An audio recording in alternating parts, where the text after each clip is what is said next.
All right, so for the first time in what feels like forever, we're actually getting a new Star Wars movie. But of course, with that comes this absolute storm of rumors, crazy leaks, and some pretty huge corporate pressure. So today we're going to try and cut through all that noise. We're going to figure out what's probably just, BS, and what's actually confirmed for The Mandalorian and Grogu. And really, it all kicks off with this little tidbit, this supposed plot summary that just popped up online. And it hints at a massive, massive power-up for you-know-who, our little green buddy. I mean, it's a super cool idea, right? But is there any truth to it at all?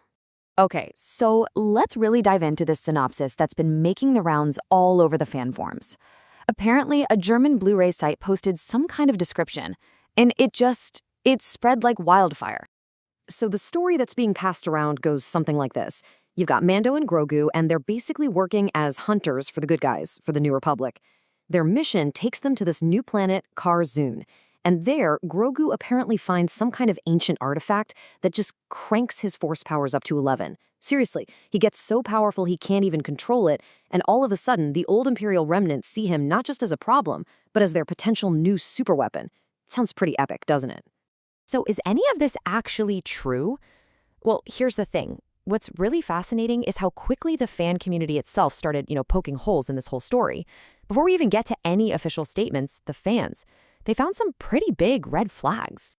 Yeah, the red flags started popping up almost right away. First off, that Reddit post that made this whole thing go viral, it was literally tagged probable BS. So there's that. Then, some internet sleuths figured out that the planet name Kar-Zun wasn't from some deep lore dive. It was actually from a fan role-playing website. Kind of convenient, right? And on top of that, the original German text had typos. It called him Grogu instead of Grogu. But maybe the biggest nail in the coffin, a lot of fans just said the writing felt off. One person even said it had a ChatGPT vibe, which, is not a good sign. Okay, so let's leave all those rumors behind for a minute and talk about what we actually know for sure. Let's look at the confirmed facts and see what kind of picture that paints for the movie. So, what do we actually know? Well, first and most importantly, the movie is in the hands of the man himself, Jon Favreau. I mean, this guy is the architect of the entire Mando-verse, and now he's getting to bring that same vision from the show straight to the big screen. That's a huge deal. And this quote right here, it perfectly sums up his whole approach.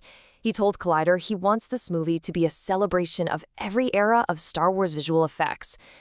From the super cutting-edge digital stuff all the way back to that old-school, hands-on, practical magic we all fell in love with in the original trilogy. And look, to prove he is dead serious about that old-school feel, he's brought in an absolute legend, Phil Tippett. If that name doesn't ring a bell, this is the guy, the artist behind the Djarin chess game, the AT-AT walkers, the Rancor. I mean, come on, for fans, it's huge news. It's a signal that we're getting back to that tangible, lived-in feel of the original movies, that practical magic that just makes the galaxy feel so real.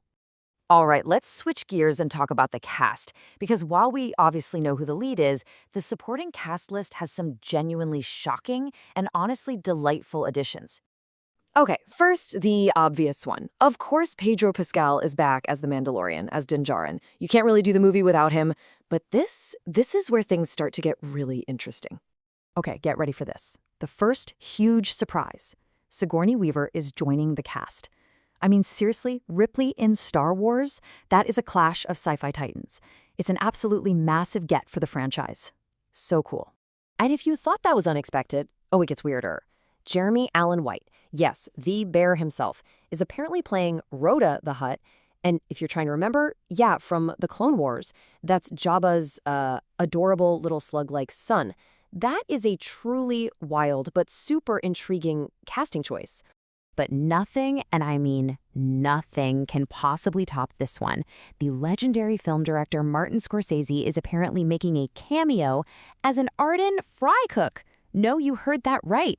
It's the kind of wonderfully bizarre, incredible detail that just shows you how much fun this whole production might actually be.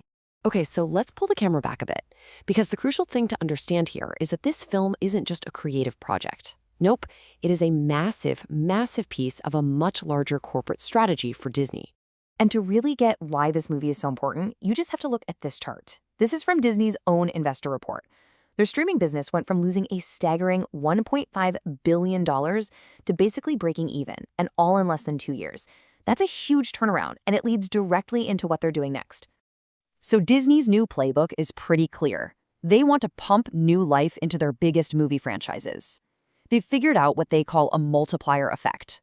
Basically, a hit movie doesn't just make a ton of money at the box office. It also drives people to sign up for Disney+, it sells a mountain of merchandise, and it gets more people into their theme parks. It's a win-win-win. And this timeline right here, it really drives that point home. Just look at where The Mandalorian and Grogu is sitting on their schedule for 2026. This isn't just some other movie they're putting out. It's positioned as one of the 3 foundational pillars for the entire year, right up there with a new Avengers movie and Toy Story 5. I mean, the pressure on this film to succeed is just immense. And so that really is the central question hanging over this movie, isn't it? It's this fascinating tension. On one hand, you've got a passionate creator like Jon Favreau, who's bringing in legends like Phil Tippett to honor classic old-school filmmaking. But on the other hand, you have a multi-billion-dollar corporation that's positioning this movie as a critical, must-succeed asset for its entire financial future. So is it a creative gamble or a corporate strategy? Which one of those is it going to be? I guess we'll just have to wait until 2026 to find out.